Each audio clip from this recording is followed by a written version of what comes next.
guys, and welcome back to my YouTube video.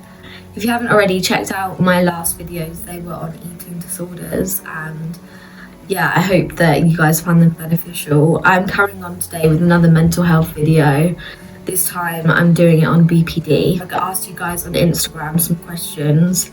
Let's get into the questions. Okay, first question. Do you have any impulsive behaviours? Yes, I do. I have impulsive behaviours to spend money. I struggle to manage my money and what I should spend it on and necessary things and stuff like that, which is obviously a huge struggle, especially as I'm living in my own flat and having to pay bills and stuff like that. So yeah, that's one of my impulsivities. Yeah, it's difficult, but I've got a lot better at it, and yeah. Also, my impulsive behaviours would probably have been in the past self-harming and overdosing. Especially with overdosing, sorry, it's a sensitive subject, so I'm not going to go into too much detail, but I did used to do that a lot and did it really frequently, and yeah, it became a really bad behaviour of mine. I used to take overdoses as an impulse, like really frequently, and obviously that's so damaging to myself. And actually my body is amazing how it's recovered, and I'm very lucky. I actually can't take overdoses anymore. Like physically my body would be sick if I was to, like, tablets just make me want to vomit now. Any type of tablet, like I'm so bad at them. Yeah, so I don't, even if I wanted to, I don't think I ever could, which is a really good thing actually, because everyone that knew me in the past would know how much overdosing was in my life, and it was horrible. And I don't know if anyone else can relate. I know a few people that I've had friends that have dealt with it, and that's reassuring to know. But why I'm telling you is so that you realise you're not on your own with stuff like that, and there is help out there. And yeah, like, it does get better. It does. It's when you come past overdosing and self-harming and stuff, it gets a lot easier to not fall back into those habits, if you get me. So yeah, have impulsive behaviours, but we deal with them. How do you deal with attachment issues? I can relate to people that have attachment issues with BPD. It's very common. I used to have it with my dad when I lived with him. I would get very attached, and also like Ella, my old friend, she's not an old friend, she's still my friend, best friend. You guys will know her from Instagram, but we both realised that, you know, we both were attached to each other in some ways, and it was quite toxic, and we relied on each other. And it's nasty when you become attached to people, because it does make the relationship a lot more difficult, especially with my boyfriend. I can't bear being away from him. Like, we live with each other, and I've only just recently got a job, but before that, in coronavirus, we've been with each other like every single day, 24/7. So when I'm away from him, I find that very difficult.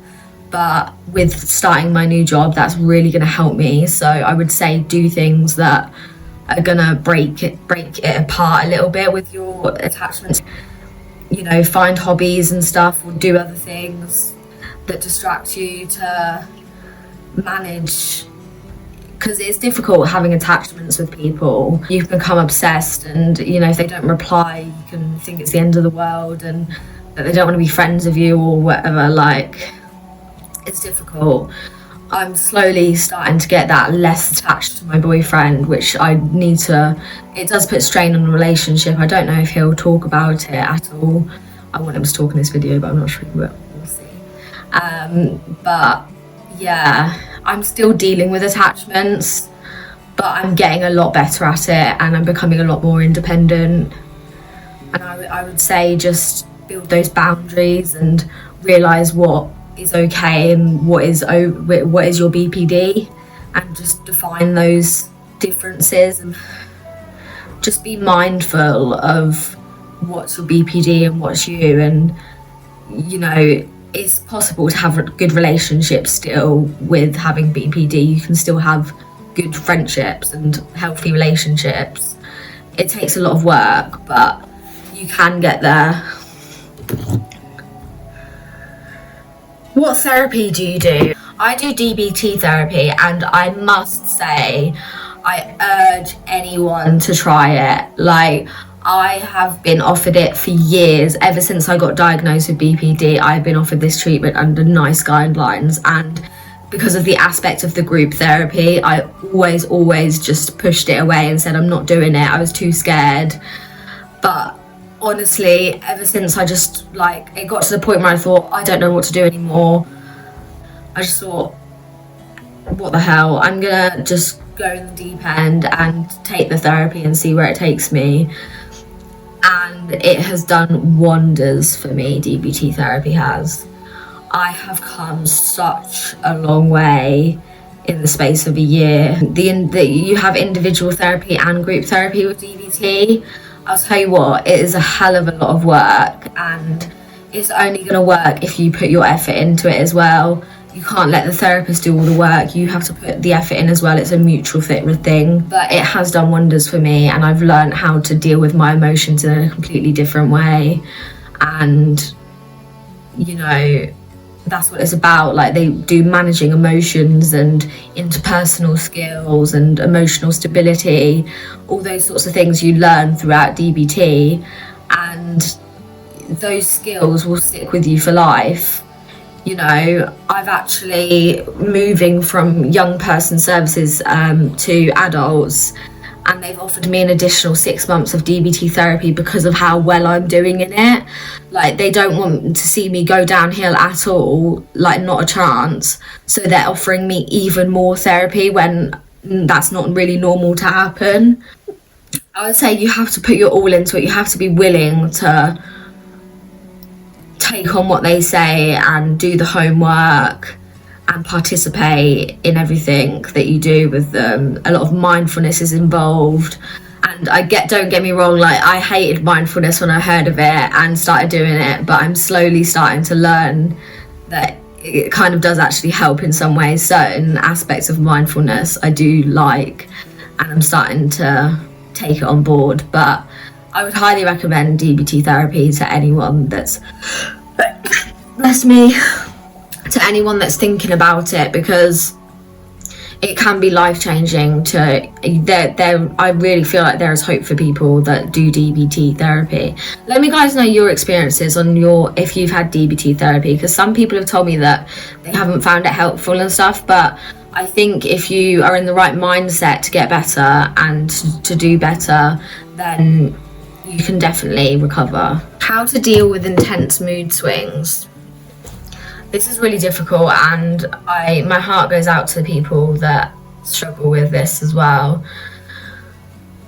But you've just got to be mindful, basically.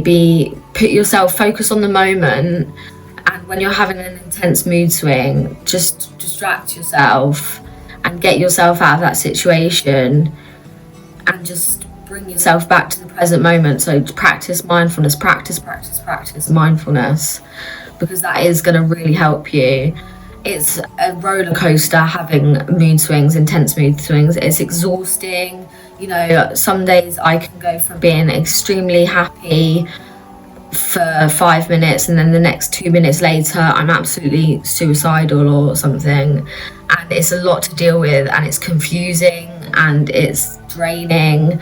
But you do get used to it, and you realize that those waves of moods don't last forever. It rides out, and you've just got to ride that wave of the low mood that you're getting and come through it, because you know that 5 minutes after your low mood you could be happy again. And I know that it's draining and it's difficult to deal with and manage, but you learn over time with DBT how to ride those waves and distract yourself and learn new coping strategies, and, you know, just manage your emotions. You learn how to manage your emotions, and yeah, it's difficult, but they're emotions and they don't last forever. Like, you're never going to be happy all the time. And that's also something that you've got to realise, that You know, you could be doing really well and then suddenly your mood could drop suddenly for no reason, and it's so frustrating. But you've just got to remind yourself in your head, this is just a low mood, this is just a low point in the day. I will get out of this. Do things that make you happy and focus on them. You will get out of those mood swings, trust me. How do you feel about your diagnosis? When I first got diagnosed, I was absolutely mortified and ashamed, and I didn't know what BPD was. It wasn't very heard of. I got diagnosed when I was 18, which was, let me work that out, like 7 years ago now. Thinking about that, oh my gosh, 7 years ago. But yeah, there was a lot of stigma around it, and like, oh, you've got a personality disorder, something must be wrong with your personality. But yes, it's a personality disorder, but you don't actually, I don't feel like, you know, there's nothing wrong with me as a person and how I treat people or anything. If anything, we're the most empathetic people out there, people with BPD. We are not like crazy. We struggle with our emotions and to deal with intense mood swings and stability and stuff, but we're not crazy. I've learned to cope with my diagnosis, and DBT is fully, I will keep saying DBT, but it has really fully helped me, and I do see hope to actually recover from this illness completely. Your brain doesn't fully develop until you're 25 anyway, and I've just turned 25, and your emotions, you're still hormonal and stuff between those ages, and I do fully believe that I can, not if I can't fully recover from this, I can manage it for the rest of my life. I know that I can manage it. I believe that now. I never used to, but I do believe that. Do you think you'll ever recover from BPD? Well, I did just actually answer this basically. I'm not sure. I kind of do believe there is hope out there for people. You know, it's emotionally instability, and if you learn how to manage those emotions, then I don't see why you can't recover. You've got to be hopeful. And even if you do have it for the rest of your life, like me, for the past like a year, I've managed it so much better and got myself into situations where I've relapsed and I've not fallen back into the trap of going impatient and just being self-destructive. I've actually reached out for help and took it with a pinch of salt. And, you know, it's had a hell of a lot better outcome. And yes, I still get intense mood swings sometimes, but I know that it's just a wave, and I know that it's going to get better. And I've learned that through DBT. How do you deal with urges to act on thoughts impulsively? This is a really hard thing to conquer and smash. It really is, but it just practice. When I was overdosing all the time, you get into a routine of doing it, and it just becomes your coping strategy. And then as soon as you remove that from your life, you find other ways to deal with things.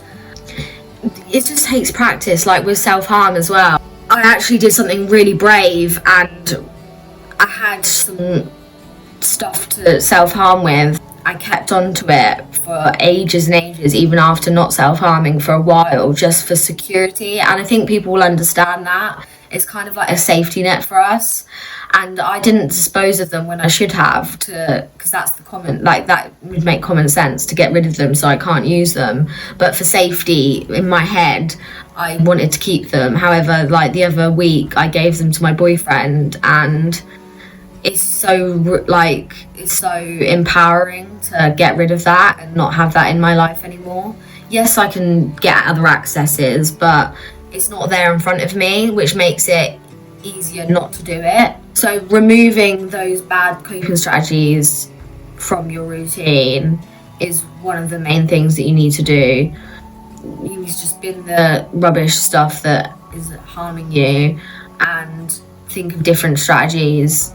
Like, I'll give some examples: running, walking, watching a movie, having a bubble bath, braiding your hair, doing your makeup, filming TikToks, making YouTube videos, watching YouTube videos. There's so many things you can do that are healthy coping strategies.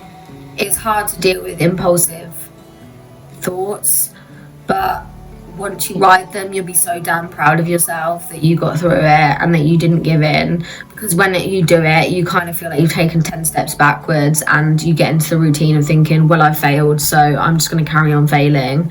And that is not the attitude to have. You need to keep fighting. And yes, you may have blips sometimes, and you may relapse with urges, but it's not a relapse, it's a lapse.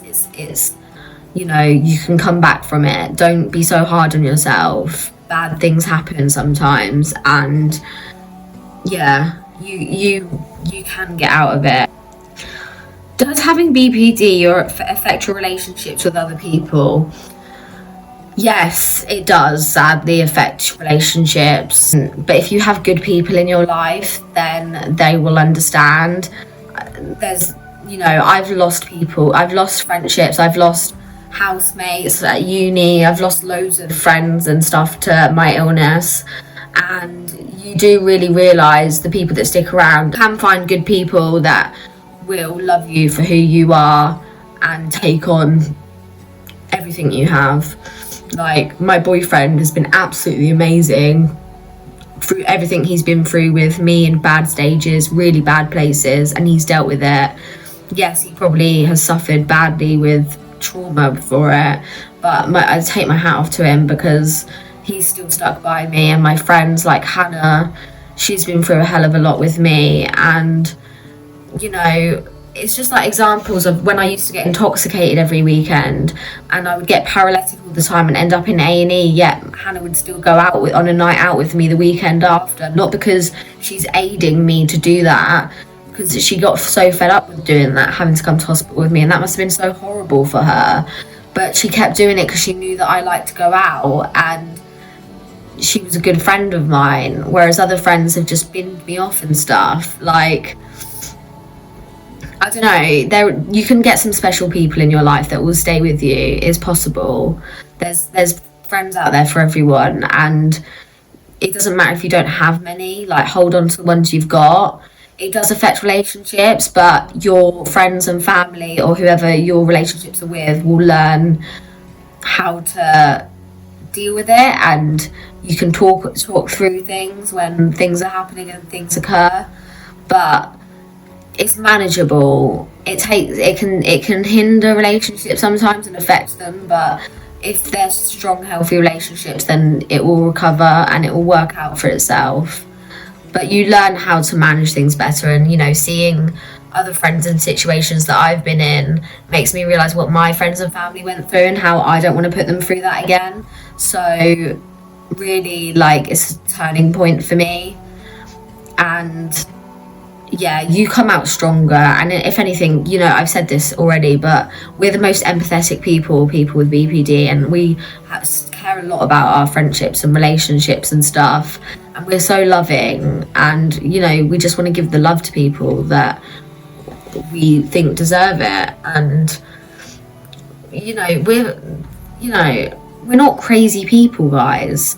We've got highly heightened emotions, and it's like having your period all the time as a girl. Like, your emotions are just all over the place, and that's what it's like to have BPD. It really is.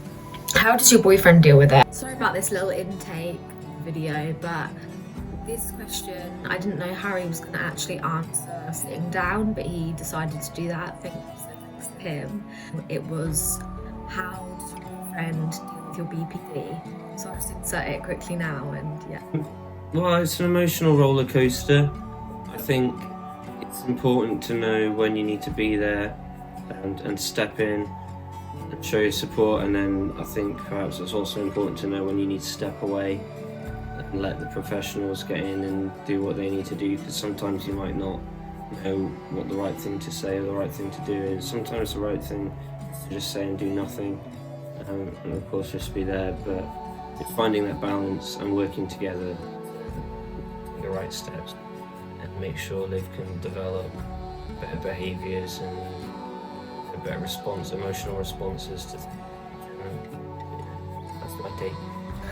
When did you get diagnosed with BPD? I got diagnosed at the age of 18, so very early, because I don't actually think they are supposed to diagnose you before the age of 18, because it could be to do with your hormones and stuff like that as you're developing with your emotions. It's hard to tell with someone that's younger. But yeah, I got diagnosed when I was 18. Are you on any medication? Yes, I used to be on quite a lot of medication, loads of tablets, and I was so bad at taking them, honestly. I'm dreadful to be taken, like, for taking tablets. And it got to the point where I would just come off them cold turkey and get really poorly with my mental health. So it got to the point when they decided, right, we're just going to put you on a depot, Olivia, because, you know, you're not managing your medications. So I find that a lot easier. It's a bit invasive having it done, but it's easy for me to remember and I get it done. So that's the best method for me. I'm on something called Dipixel, which is an antipsychotic, because I had a psychotic episode quite a few times. If you want me to do like a story time on that, then let me know. That was a crazy time. But yeah, that's the only medication I'm on. I occasionally take promethazine for anxiety if I need it. But aside from that, I'm not on any medication, and I'm so proud of that because I was on so many different ones, and you know, I thought I'd be on them for the rest of my life. There's nothing wrong with being on them for the rest of your life if you're managing well, like good, that's at least you're stable. But it's so refreshing to know that I might not have to take tablets in the future, because like the only reason I'm staying on my antipsychotic is just to on the safe side. I've not had a psychotic episode for over a year or two now. I think it's 2 years, and there has been stressful like episodes that have happened where it could have happened but I haven't. So yeah, I'm on the lowest dosage that you can go on for it, and yeah, like I'm pretty happy that I've managed to reduce medication and do well on it. You're doing so well. How do you manage to keep going? Love you. I love you too. How do I manage to keep going? You've just got to stick all of your inspirations and aspirations on the wall or whatever, and just have a drive in life and have a motive and pin it everywhere, and just believe that you can do it, girls and guys. Because I've fought so bloody hard to get to the place I am today. Like, I started my first day at work yesterday, and my God, I'm going to be doing 15-hour shifts, like 45 hours a week, going from that to just not working and not getting any money and stuff. Like, it's a huge turning point. I've focused so long with DBT therapy and to get healthy and better.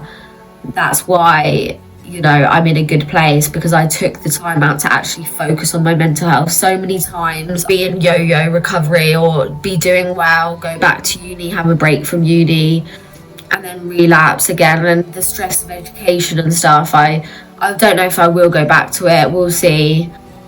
Yeah, you've just got to find what works for you, and it's taken a long time, like 2 years, to get back into stuff. But I needed that time, I needed that space, I needed that time to focus on myself and my recovery. And I fully believe that I could possibly never be an inpatient again, because I just have the drive to not go back to that place and never let myself get like that again. I will take the steps, whatever it takes, to stay healthy and stay out of hospital. How do you stop your bad coping strategies? I think this is similar to like the impulsive behaviours, but as I said, just replace them. I know it's simple to say, but replace them with healthier ones. You know, if you like the release of self-harm, then use other stuff that give you the same release or a similar release, like ice and stuff, or squishing those, like what they called stress balls and stuff like that. It just, I'll say this again and again, but it just takes a hell of a lot of practice. But I fully would recommend, if you have borderline personality disorder, or they also call it emotionally unstable personality disorder, whichever terminology you prefer. Personally, don't know why, but I just stick with the BPD for me. But yeah, I would say try your best to get some sort of therapy. DBT is what they like, nice guidelines actually say works for people. And if you are committed to getting better, then there is a hell of a lot of hope for you guys. You can get out of this and you can come back to a healthy, happy life. Not think that you are mental health or think that you're your personality disorder, because you're not. You're you and you're special. Do you believe inpatient is helpful for someone with BPD? This is the last question. Oh, this is a tricky question. There's been so many professionals that have told me when I've gone into inpatient that have only let me in there for a few days and discharged me when I've been in a hell of a rocky place and really chaotic and really needed inpatient, and they just discharge me because they think that hospital admissions aren't helpful and my bad coping strategies increase in there. I don't know if anyone else experiences this, but it's so frustrating when you're in a desperate place and yes, your coping strategies are still bad when you're in hospital, but you know that it's the best place for you and they're not listening to you. I believe it can be helpful sometimes, and you know, it's such a tricky thing for professionals to deal with BPD because they really don't know how to. There is specialised units for BPD, but there's not enough of them, and not many people get referred or offered to them. I would have loved to have been offered that, but it can be unhelpful sometimes. I do agree with professionals, like you can become attached to places or depend on them, and then it becomes a lot more trickier to get out into the community and to not be institutionalized. But at the same time, when you're in a crisis and you really aren't coping, it can be a safety net for you, and it can be a place to keep you safe, which is the aim of it and what they're supposed to do. So that's a tricky one. I do believe sometimes it's helpful and other times it's not. It just purely depends on the situation and the person. But, you know, I had people say, like, oh, you can't keep Olivia's admissions any longer than 4 days, when what's 4 days going to do sometimes? Like, sometimes you need longer than that. And professionals need to hear you out when you say that you need to be inpatient or you need that help, because you're screaming out for it and you deserve to get it. And there's a lot of stigma around BPD in hospitals and it getting admitted and stuff. So that needs to be broken, and we need to do something about that. But anyway, guys, thank you for watching this video. I know it's like, I don't know if it's been all over the place. I'm not really sure. I need to watch it back. I hope this was somewhat helpful, and I will leave a few links below. I'm not even sure what helplines there are for borderline personality disorders, but I'll try to find some. And yeah, just stay strong, keep motivated, and really try and get the therapy you deserve and work with them. Just work your ass off. I know it's going to be difficult, but you can do it and you can get better. You don't have to live like this forever, guys. All right, take care. Bye.